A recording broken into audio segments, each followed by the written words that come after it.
Greetings, ladies and gentlemen. Welcome to this brief tutorial on how to use Noodle tools, databases, and overall what is expected for the completion of your research paper.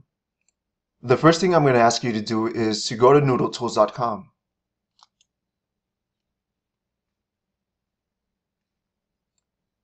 Once you arrive at this page, go ahead and sign in. The sign in button will be on the upper right corner of the page. If you do not have a sign in account, let us know and we'll go ahead and provide you with the necessary information to have access to Noodle Tools.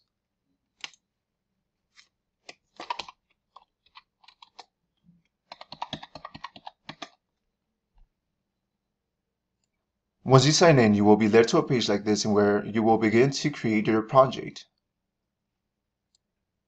If you have used Noodle Tools in the past, you will have the projects that you've worked on listed here. However, if you have not used it, your page will be pretty much blank. In either case, you will create a new project, and to do so, you will click this button where it says Create a New Project, and it has the green plus button. Then you will be asked to select the citation style for the project. In our case, we will use MLA style format. Then it will ask you for the citation level, and for this one you will click on Advanced. Finally, it will ask you to fill out the description box. In this box, what you will type in is the topic of your project. So if you have abortion, go ahead and write down abortion. If you have video games, go ahead and write video games, and so on. So for my case, just as an example, I'm going to use college education. And then go ahead and click Create Project.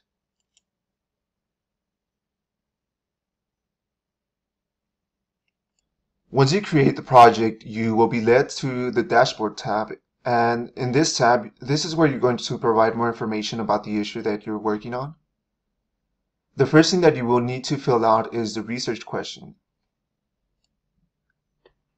And this box is essentially asking what is it that you're going to talk about in your paper. If you do not know, it's fine. Eventually you will find out. So for my case, I wrote, college education provides a significant amount of opportunities in life for college graduates. And so I'm stating what issue I'm working on, and I'm also stating my stance on the issue. So for my case, again, I am for college education. Then the next box you will fill out is the thesis main claim hypothesis. And in this box, essentially what you're going to write is the thesis statement of your paper. And again, if you do not have a general idea of what is it exactly that you're going to focus on, it's fine.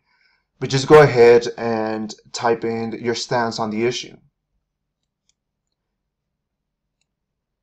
And this box will constantly change. You will build on your thesis statement until you finally have a strong thesis statement that you will work on. But for now, just go ahead and put something there.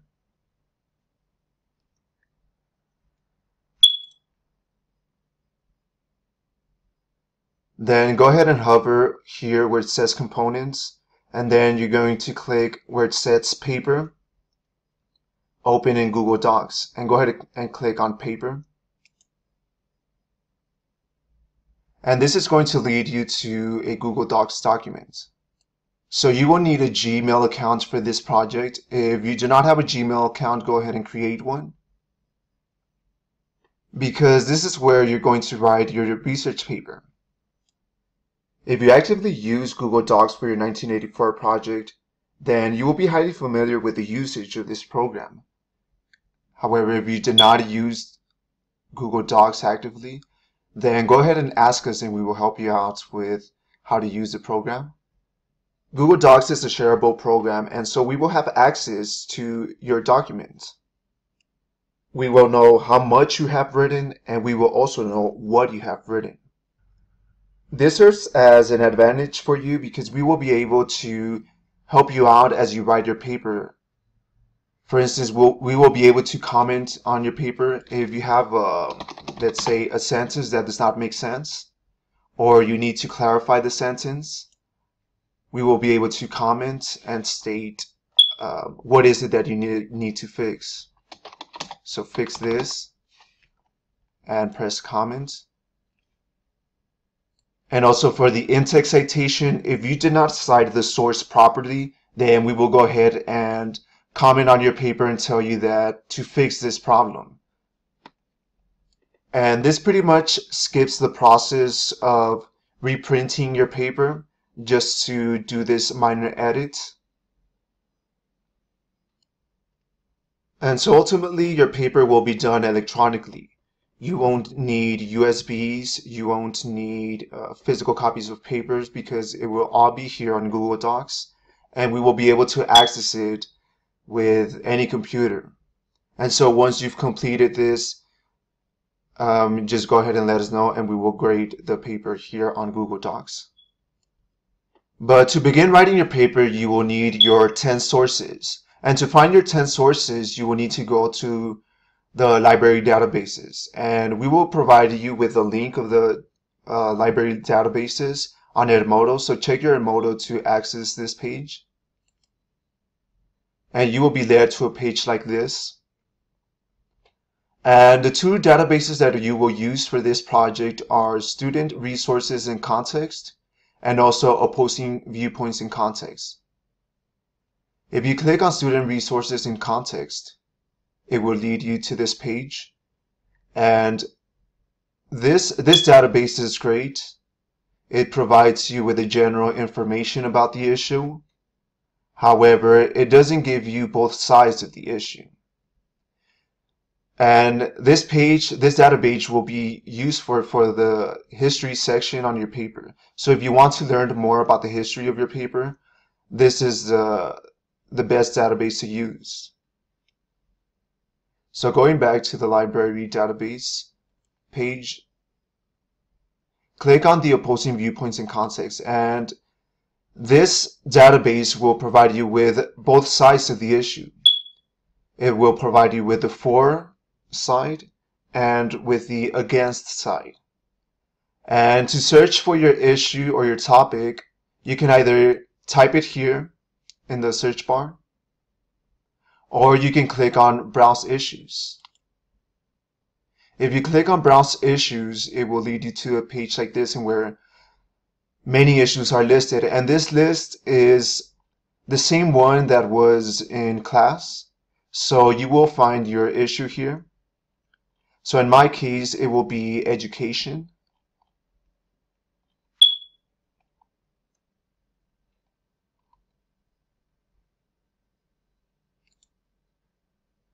And once you've clicked on the topic, I will be led to the main page of the issue.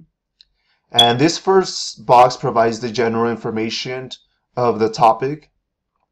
The other boxes provide the different type of sources that you can use for your paper.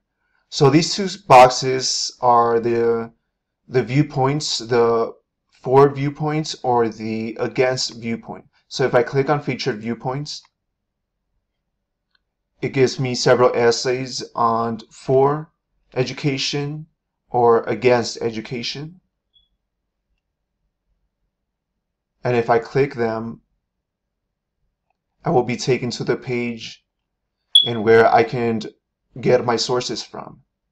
And you do not have to read the whole essay. You can just read the subheadings and see if you can use this essay for your paper.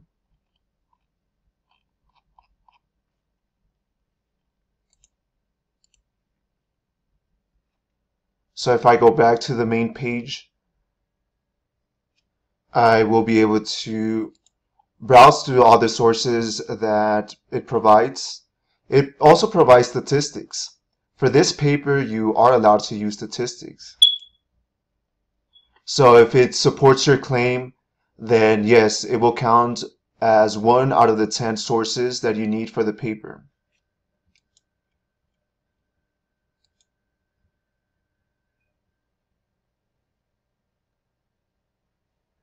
And this database provides you with other types of sources, such as magazines, newspapers, and it also provides you with videos. And you can use videos also for one of the 10 sources. If it helps you out, then go ahead and use it. But what you're going to use more are academic sources. Some topics have thousands of journals to choose from, but there's some topics that only have a few of them. So for this topic, there are thousands of journals that I can choose from. So what I'm going to do is just read the title of the article and just browse through it. And there are 5 pages, and I will select a few from this type of source. And again, I can use other sources such as video statistics, newspapers, and so on.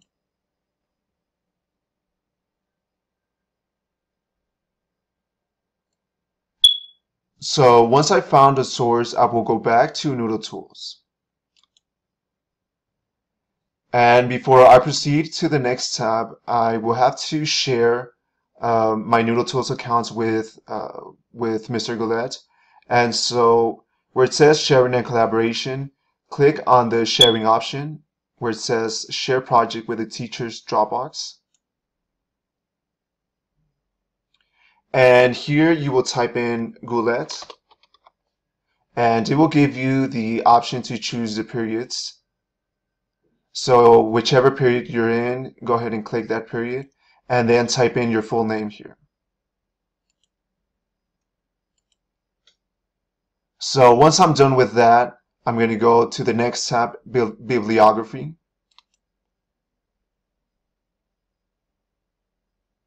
And this is where I'm going to add my source. So to create a citation, I will have to choose what type of site it is. And for our project, it's mostly going to be database, unless you have a physical book, a physical journal, a physical magazine, or if you conducted an interview, go ahead and look for the interview section, which will be under Other. But for most cases, it will be database. So I'm going to go ahead and click database. And then I will click on create citation.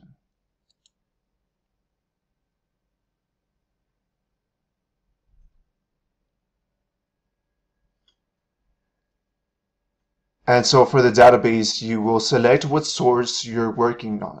If it's a journal, click on journal. If it's a video, go ahead and click on video, and so on. So for the source that I have, it is a journal, so I'm going to click on journal.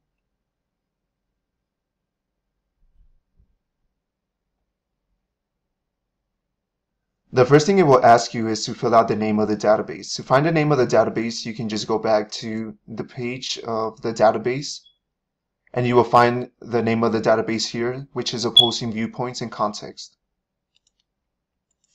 So that is what I'm going to type in here, Opposing Viewpoints in Context. You will skip the database access number. You won't need this for the MLA citation.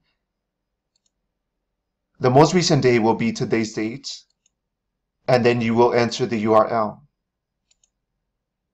It is important to enter the URL because this allows you to save the page. Therefore, you won't have to go back to the Opposing Viewpoints page and look for the article that you're working on or the source that you're working on. So once you have it saved, you can just click the URL and it will lead you to this page. So the DOI, you will go ahead and skip that. Then you will enter the name of the author, the article title, and you will fill out the next sections. And to find the information of the author, you will go back to the source that you're working on. And if you scroll down, it is usually at the bottom.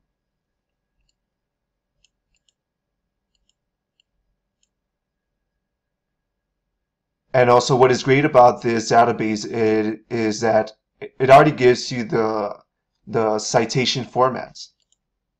So in this case, what I can